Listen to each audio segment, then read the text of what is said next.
Jaws 4, otherwise known as Jaws the Revenge. We're celebrating the 50th anniversary, the first Jaws movie? Yes. Yep. 2% on Rotten Tomatoes. The movie is honestly horrible. I would prefer eating dog food rather than watching this movie ever again. Saw it as a kid, loved it, saw it again, hated it so much.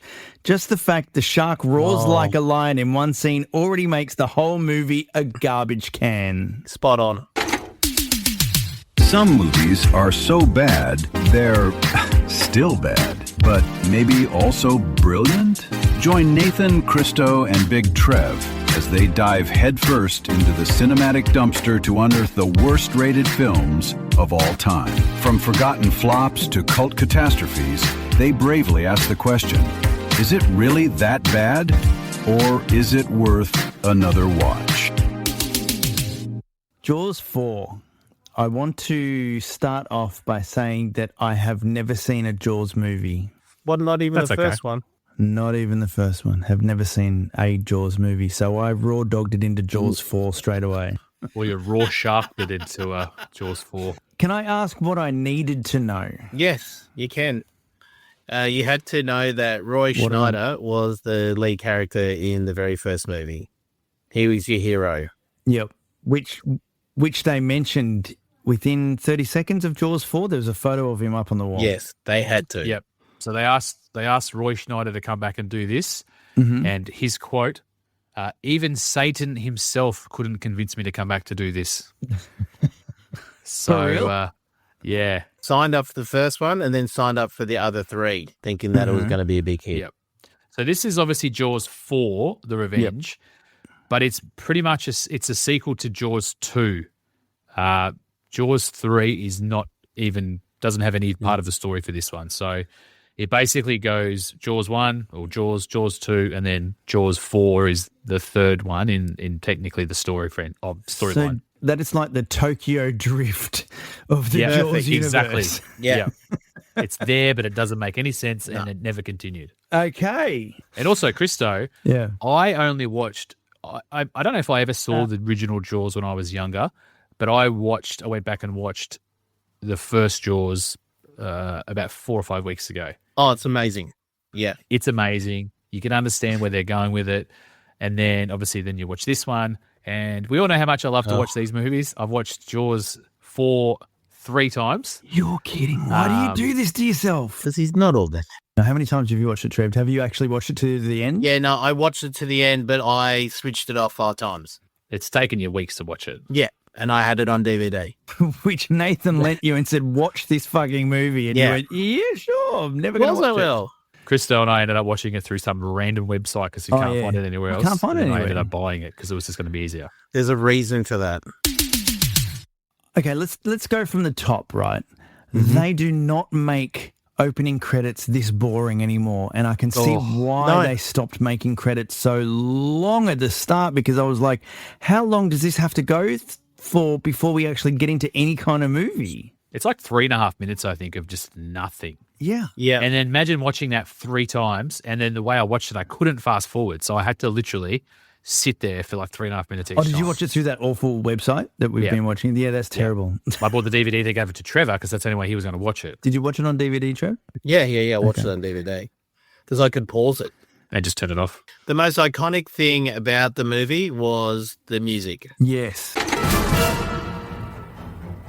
It has nowhere near the fear factor that the original Jaws did. Like that terror, from what look, it came out 50 years ago, so it was well before I was born, but it terrified everybody when it came out. People avoided the water because of what it did. Yeah. So can I ask, what was Jaws 1, obviously a classic. Jaws 2? Trev, you've seen Jaws 2? I can't remember Jaws 2. Because I watched Jaws 1, the very first one, probably around about 5 or 6 times, and that made me fear sharks forever. I hated the water, even swimming pools at one stage. Absolutely hated it. I was terrified. Hated swimming, everything. But Jaws 2, I can just barely remember. Jaws 3, and then for some reason I can remember Jaws 4. I knew it was going to be terrible, and it was just from the get-go, it was absolutely shite. It was. Roy Schneider was pictured within the first 6 minutes. He was up on the wall of the police shop. Yep. And that horrific, and then the horrific first scene where the mother's making dinner for the son, and it was like this weird sexual chemistry between them. It was weird. Wasn't it? Yeah. I was like, what's Yes. happening? Yeah, it was, yeah. Yeah. it was Terrible actress in this movie. Literally. She was in the first one. She came out of retirement to this movie and she should have stayed there. Oh, And really? Yeah. Yeah, she was shocking. Too much over the top acting. I think she was trying to win a Logie, but there was no way she And was she going wasn't to. even in Australia, so that was like really stretching the mark. That's for the it. whole point. It was that bad Yeah. she couldn't even win a Logie. No, yeah. Having never seen a Jaws movie at all, you just know the minute the boat goes out within like the first few minutes that something's going to happen. Yeah. Like it couldn't have been more predictable. For somebody that didn't know the Jaws franchise, you knew as soon as you went out on the boat, you've gone, he's going to die. Also, I want to make a real strong statement. So the son goes out to the boat. As he's going out to the boat, Christmas carols. Is this a Christmas movie? Because Christmas is mentioned about 4 times. Yeah. Yeah. I'm making a play now.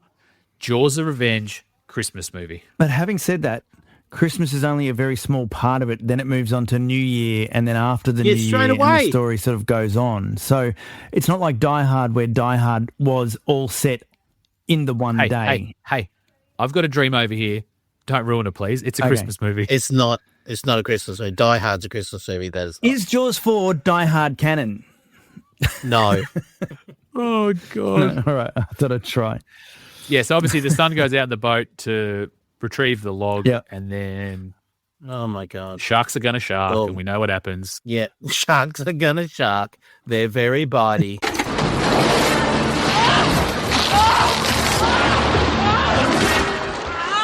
So I need to ask, is it set in the same place as the original Yep. Jaws? So when the shark attacks within the first 10 minutes, because the shark is obviously very crafty and has gone, that's a member of that family, I'm going straight for him. Yeah.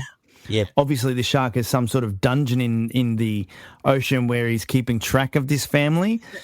Well, the mum does refer to him as a murderer. And also, it's not the same shark. It's like the 4th shark. Okay, so this is what I had to ask you. Not having raw dogged Jaws 4, has the shark died before? Every movie. Yes, every movie. So it is the first. Is it still the first shark, or is it the family member getting revenge for the family member's shark? Yeah. It's the family sharks getting all together and going, oh, they killed Dad. And then the uncle gets involved, then the brother, and then a son. In the first Jaws, I think they throw a scuba diver tank into its mouth and shoot it with something and it blows up. That's how it is, Trev? Yeah. That's Roy Schneider. He has a rifle as the boat's going down. Okay. And the opening, the iconic line is, smile, you son of a bitch, and then boom. Okay. I was going to say yippee-ki-yay, motherfucker, because this one's Die Hard canon. Yeah. I just love the fact, and like I said, I'm coming from somebody that's never seen it. There's no special effects No. at all. They had to sink that boat. The boat that they sunk near the start of the movie, they actually had to sink that boat. Wow. Yeah. That's where all the budget went. The $23 million budget, they used most of it to sink the poor ship. Is that how much it cost to make that movie? 23 Yeah, and it went on to million? make $51 million in the box office, so technically a bomb. So what I was going to say is there was once they sunk the ship and the guy was attacked by the shark, they didn't show any of it. There's a bit of blood in the water, and then they went straight to the mortuary. Straight away. It's like, yep, just assumed he was killed, done, over with. There she is looking at her son in the mortuary. All chewed up. And the thing about the Jaws sharks, so in the first one and obviously this one, it like leaves pieces of them. Yes. So it's like this sadistic shark that wants to like kill you but leave a piece for your family to have to mourn you. So you just don't go missing. You just, he's dead. Yeah. Oh, and then he's a whole part of a body.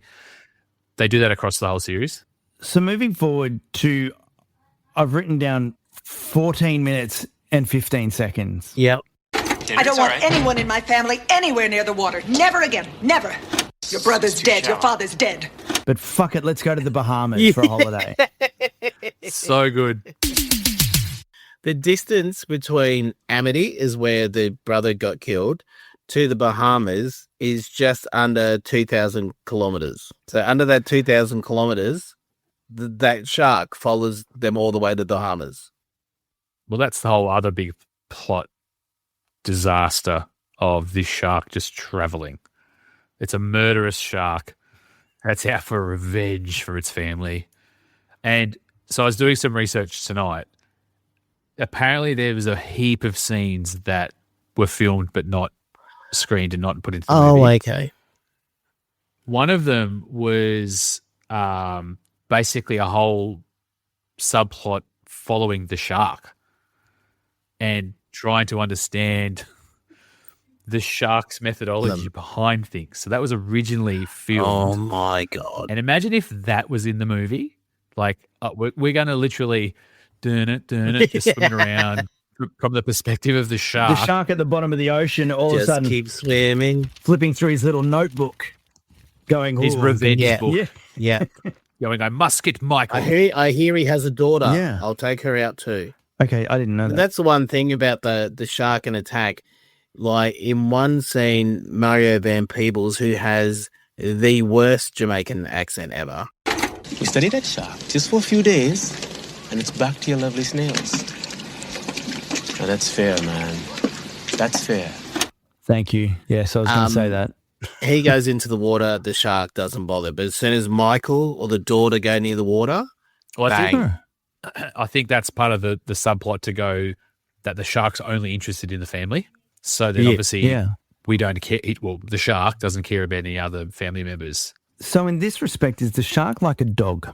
Because like my dog, when I walk up to the gate, the dog knows me, gets all excited, goes, yep, I love you, you're my master. Yeah. Somebody else rocks up and it's like, no, I'm going to fucking kill you. So in the shark's mind, right, is the shark sitting there going, you're a member of their family, Yeah. fuck you up. I can smell you. Yeah, but it's also weird because it's the fourth shark.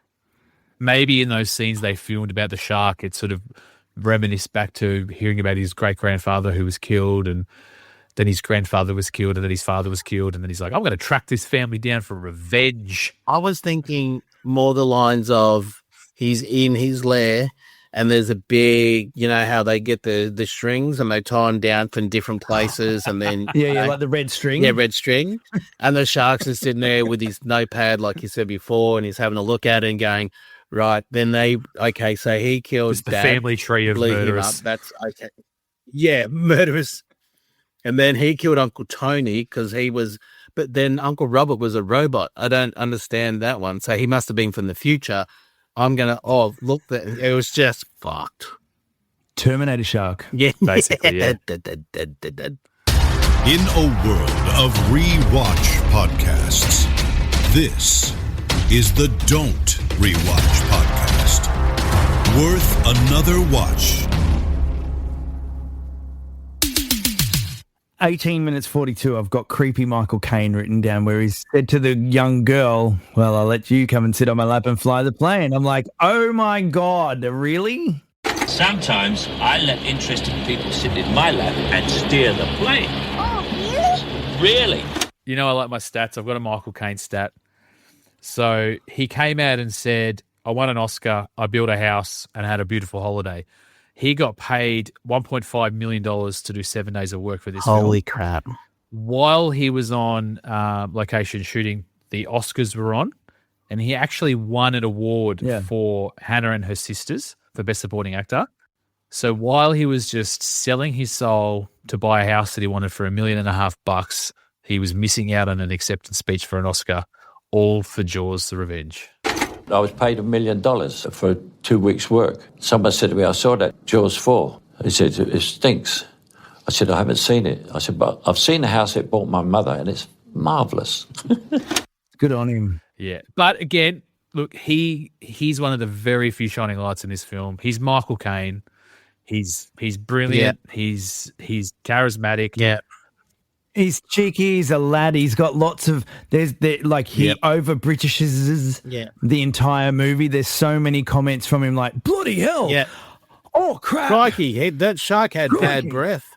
And one of the things with Michael Caine was, again, scenes that were shot was he was a drug runner. So he was running drugs through his plane. So there's a whole subplot that was filmed that was removed about his character because during the whole film, you sort of don't really know why he's there. Yeah, why he's there and why he's got so much money. No, and he said laundry at one point. Talks laundry. So they've kind of left some of it in. But apparently there was a whole storyline of him being a drug dealer left in the film. And then there's like other scenes that were shot, like that were removed. There's like a drive-by shooting where the whole Brody family is almost killed because of like this drug deal gone bad. He's got like this gangster buddy that's like in the police. All this was shot and all of it was removed. Oh, I was wondering why he had so much money at the casino and he didn't worry about losing it all. Exactly, because there's never any explanation for his character other than he's flying planes. So the whole subplot of him being a drug runner would have made sense, but also his character didn't need it. I think he was just more of a love interest for, the mom. Oh, that was the weird comes thing. in. Was it a horror? Oh, yeah. Was it a thriller? Or was it a rom-com? Release the sergeant cut. Yeah. I had to look him up. Joseph Sargent was the director. Release the sergeant cut. All these bad movies have a release the cut version, don't they? It's like 9 different people wrote different scenes and then just chucked it all together and just tried to make a movie out of it. I wrote down 25 minutes and I'm bored. It starts off really slow. Yeah. There's not a lot of substance to any of the scenes that come in. And I forgot in 80s movies how much rooting there is. Oh, what about the scene where there's been this tragedy and then he looks out the window and he sees his mum with Michael Caine and then he just goes and smashes his wife like nothing's happened? Yes, nothing. That truly is men just being men. Yep. I can get it on whenever you're ready. And what was it? His wife was welding. I've always wanted to make love to an angry welder. I've dreamed of nothing else since I was a small boy. Turn on the blowtorch. Let's go. It's like, blow this. Okay, I want to put on record that I didn't hate this movie. No, fuck off. I'm actually with Christo. Oh, you two are just fucking idiots. There's some really shit points in this film. Oh, absolutely. Some of the acting is atrocious. No, not some. What about the fact Murray Van Peebles, he pretty much ad-libbed his whole part in the movie. Really? He was basically given a direction, no lines, he just ad-libbed basically everything you hear. Mate, as long as you can just say, oh man. Oh man. Yeah. Michael, what are you doing? And I think his dad plays the mayor, like so we're on the beach and the daughter goes on. Oh, is that him? On the what do you call those things on the ocean? Like the banana boat. That's the dad of him. Because that's a scene that's wild and looks horrific when literally this shark just comes out of the water and takes the banana boat. Incredible. Yeah. And only takes one lady and then the banana boat's fine. Yeah, the banana boat just keeps going. It was so fucking stupid. I didn't hate it. I thought some of the cinematography was actually all right. It looked nice for an 80s movie. It was very slow at the start. It was slow everywhere. When the climactic scene started to eventuate, I thought it was all right. No, it wasn't all right. No, I think there's a part in the movie where it's sort of about halfway and it gets to about 90% finished and that's pretty good. Yeah. It kind of sort of ties it in. The ending's terrible. We'll get to that later, but the ending's terrible and it kind of ruins it. Oh, my God. There was an alternate ending sort of film, which we'll talk about, but there's that little, 35% of the movie sort of, there's actually, it kind of ties it all together. Trev, did you think there was any good scenes in this movie? Apart from the end credits? No, I just, everything I look at, like the kid getting attacked right at the start of the movie was great. But that was it. There was nothing, like the mum took a boat, stole a boat and went looking for the shark. Well, she wanted to sacrifice herself for the family. Yeah, no, I saw all that, but it was still fucking go. Just swim in the water. You don't need to take a boat. Why do you take a boat? She had to get to the shark. That's true. If she had to just, That's well, true. I guess the shark would have tracked it down from the underground lair, would have known where It would have she tracked was. it down. All she had to do was go knee deep in the water, and it would have went, oh, I remember those feet. They're the feet that belong to the killer of my dad. They go to the Bahamas knowing they're being stalked, but they let their kid go for a swim? No, see, they don't know they're being stalked at that stage. They're just trying to get away. But half their family's been stalked by the Jaws, but yet they're still okay. Yeah, but Michael says to her, you crazy mum. Come on, you can't believe that voodoo. Sharks don't commit murder. They don't pick out a person. It picked out Sean. It killed your father. Let's talk about the ending. Oh, fuck. It was a slow movie, and then it got towards the ending. The mum, like Nathan said, is fed up with her family being targeted by the fourth shark now. All of a sudden, takes control of a boat, heads on out randomly to try to find the shark, even though she has no satellite navigation, no idea of where the shark is. She's just going to head out. Yeah. No. And then obviously She's got eyeballs. they find the shark. She finds the shark. The two other guys were on a boat chasing her, and then they see Michael Caine, who they talk to from half a kilometre away, and then the next thing he goes, I know how to get her. In that split second, they've managed to both boats get back into shore, get to the airport, get cleared for takeoff, get in the plane, and head off to try to find the mum. In an instant. They then find the mum right at the precise moment. Because they see the shark in the water coming. Just this giant shark. And she's completely unfazed. She's just like, let me at it. Yeah. She's ready to sacrifice. Yeah. Now, the best part of that scene is Michael Caine just lands it in the water. See, okay, that was the best bit of the movie when the plane landed in the water. Yep. Even though they know that Jaws is in the water, even though they just jump out straight in the water, they're like, nah, Jaws is there, don't care, gotta save mum. Stands on the wing and starts yelling out some gibberish, and then the shark jumps up and tries to jump in the cockpit. Damn passengers, you're all the same. Complain, complain. Oh, shit. And you notice in that scene, Michael Caine, he's bone dry. Yes. So the reason apparently is the setup took so long that he dried, but he's like, I'm not getting back in the water to get wet. Oh, did he? So they just left him dry because he was already in position.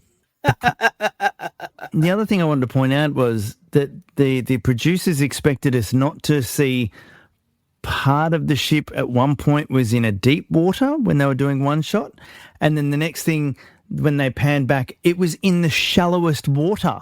It was like literally just offshore. They would have had to have shot this like within 3 feet of the beach. Oh, I think that was actually shot in a pool. I think I read somewhere that scene oh my is God. actually shot on like in a location in like a pool. Yeah. Because they use blue dye to dye the water, which I didn't see it, but I read it today. You go back and Michael Caine's hair is blue from the dye. How funny. I didn't notice that. Yeah. But I just kept noticing as they would cut away, there's like the water was different colours. It's like, how are we believing that this is out in the ocean? You're clearly in knee-deep water in a boat that's just sort of anchored to the bottom. So much continuity. Oh, my God. I didn't even pick that up, any of that. Oh, we forgot about Mario Peebles' heroic death as he shoves that, whatever it was, into old mate's mouth and then gets taken down underwater. So Nathan and I were talking about this earlier. Can you explain what they were trying to do with the torch? Is it like a magnetic wave or something? Like, I don't know. Like, because he puts this tracker in it like early on and then has this thing again and it makes no sense. I didn't get it after watching it 3 times. Was it an electrical charge? I don't know. Like every time you hit it, it made that sonar sound. Almost like a defib like machine. an echo device. Was there a wire going into the water or was the torch just making that noise and trying to attract the shark? No, it's just Mario Van Peebles making that noise himself. Yeah. So then they decide to speed up the boat. Yes. And attack the shark that's coming towards them. I just reckon they got to this point in the movie and went, fuck, we've run out of budget and we have no idea how to kill the shark. How are we going to do this? Let's wrap it up. They're like, let's do it. Right? Basically. Let's go. I got a plane to catch. It was the shittiest fucking ending. Oh, it was the worst. Especially when, like we said at the start, the shark is roaring. Yeah. Yeah, it comes out of the water and just roars like a lion.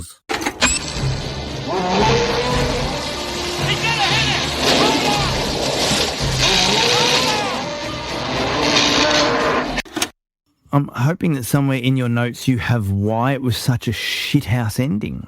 Nah, I couldn't find anything to say why they ended it that way. Look, the end of the day, in all of the Jaws movies, they kind of all die the same way. Yeah, just massive explosions. Like Jaws 1, it's the oxygen tank. Jaws 2, I'm trying to think. I think it's something similar with the boat. Plot spoilers, by the way. So it's kind of like makes sense that they're just going to spear the front of the boat through the shark and then kill it. But it was done, like, I actually had to rewind the movie a little bit to work out how they actually killed the shark because it wasn't clear. Yeah. If you're in cinemas watching that when it came out, you'd be leaving like going, what just happened? Yeah. I think it's because of the speed of the boat and then the speed of the shark. And when you get two objects traveling one faster than the other, the boat had that sharp stick. I've seen this happen where I got a toothpick and did it to a goldfish and the goldfish exploded. Oh, Jesus Christ. I'm just saying that's... Peter's going to be on our ass now. Peter? Who's Peter? I actually didn't do it. And then also, like, after that, you know, spoiler alert, Mario Van Peebles survives. Oh, my God. And he's got all his limbs. And also, he's right next to the boat. This boat has moved an incredible amount of space to get to the and he shark, just pulls up next and then to he's just there again. Mm. So in the original cut, what is it again? Hang on, I'm going to have to look him up now because I've forgotten. The Joseph Sargent, who is the director. The Sargent cut, yep. Mario Van Peebles dies. Oh. And then it was screened for audiences, and they're like, nah, get him back on the screen. We love him. Oh, really?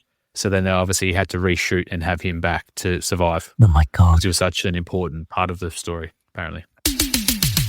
I want to go back because I thought there was one really good scene. And, Chris, so you haven't seen the first one, so this probably won't make much sense. But there's a scene where Michael's at the table with his daughter. Yep. And they're sort of looking back and forth at each other.